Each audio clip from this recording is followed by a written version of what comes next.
Welcome to a series called He Trains My Hands for War, where we're going through the book of Joshua verse by verse to see what it is like to war with God, to be on his behalf, listen to his orders, and find success every step of the way unless you don't listen to his orders. What is that like? So as we're going through this book, a couple things I just want to add, which if you've been following along at this point, you know that it's important. Like I'm out here at Lake Jacomo. I took a long walk down that trail up there.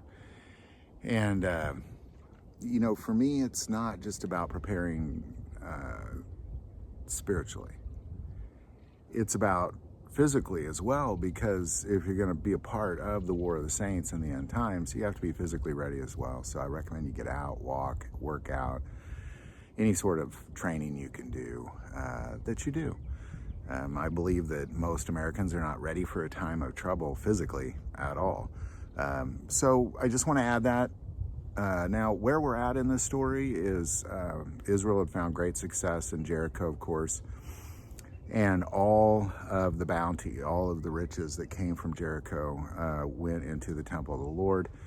The Lord said, "It's all mine." One guy stole from him, but they did him in. But God said, "It's all mine." But this one, AI, it's all yours. And it's in, you know, we talked about what that is with God. But it's fascinating because God gave Joshua some really deceptive plans. He said, okay, here's what you're going to do. You're going to go to AI, because they went against AI before and were defeated because of the accursed thing, because that guy stole from God. But now that they righted that, God's with them again. And as they go in, essentially what God told Joshua to do was to set people in ambush, hidden, and then a few of you go up against AI, and when they come out to fight you, flee as if you're scared, and when they go to chase you, the rest of you all go into the city and take it. So we're just going to pick it up right there. Joshua 8, starting verse 9. Joshua therefore sent them out, and they went to lie in ambush and stayed between Bethel and Ai, on the west side of Ai. But Joshua lodged that night among the people. Then Joshua rose up early in the morning and mustered the people, and went up, he and the elders of Israel, before the people of Ai. And all the people of war who were with him went up and drew near.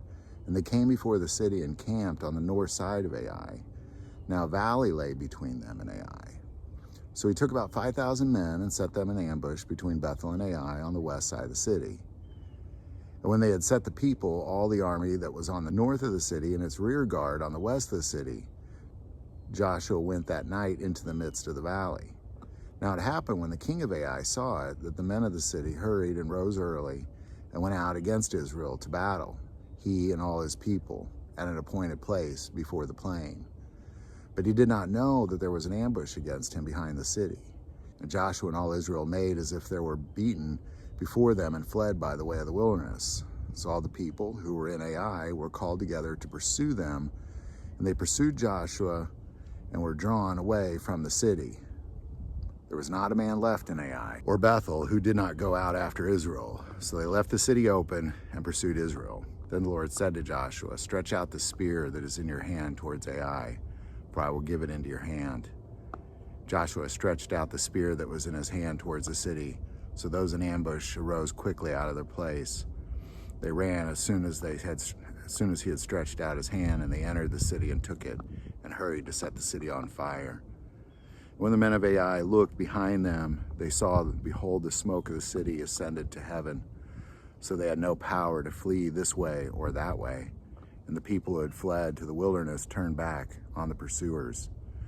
And when Joshua and all of Israel saw that the ambush had taken the city, and that the smoke of the city ascended, they turned back and struck down the men of Ai.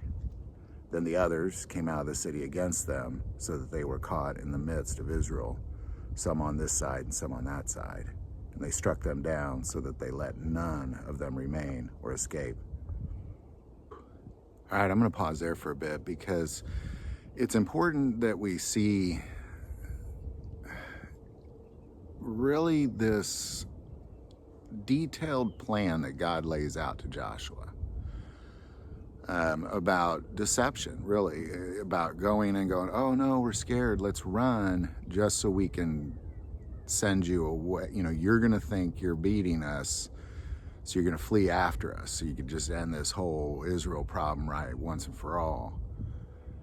But what you don't know is that we've set ambush according to the direction of God against you.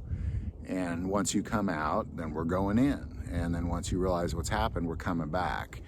And we're going to kill all of y'all. It's important that we see that sometimes God uses crafty means of warfare. And I say that because I believe that we live in a time where we want immediate gratification. If we're upset at something, we want immediate gratification. We want justice now. And where we have to get to is this place in our life where we realize that sometimes things take some time to plan out, and we have to do them according to God's plan. This is a very strange thing that they did. It was brilliant, and it worked great, but they didn't come up with it. God came up with this plan. And I think it's important as Christians, as we battle against principalities, because there is a real war going on with principalities, but one day there will also be a literal war in the warring of the saints against the antichrist. And it's important in both those times, because God is an unchanging God, that we truly pay attention to his direction and have patience and calmness and obedience in those things, and then watch it play out. Because I don't think Joshua necessarily wanted, I think, I'm going to take that back. Joshua wanted what God wanted, period.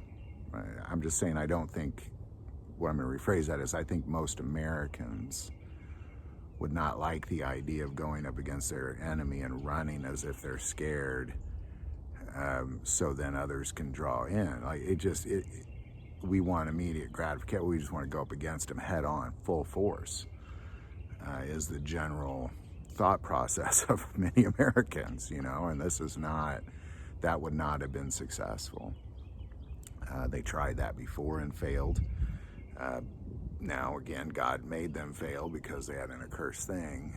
Maybe they would have succeeded, but it didn't work. This worked easily. Not sure how many Israelites died in battle. My guess is somewhere between 0 and a small handful in this particular battle. How many of the men of Ai died? All of them. Not some of them. One was just that they had victory. They had tremendous, easy victory because they were obedient to the direction of God. So we have to pay attention to what it is the Spirit's telling us, and we definitely have to be obedient to those things. So there you go, pretty fascinating. We're going to get into what they did next to the king of Ai, and they start to kind of make some mistakes here shortly. But again, as long as they follow his direction, there's no error. So we'll see where their error is. Any thoughts or insight on this, definitely put that below. I do want to take a moment and say, if you feel called to support this channel with Patreon, that link is also below. But the most important part of this channel is we take prayer requests, so never hesitate to send that in. Thank you for watching this episode of God, Family, and Guns. And as always, love God, love your family, love guns.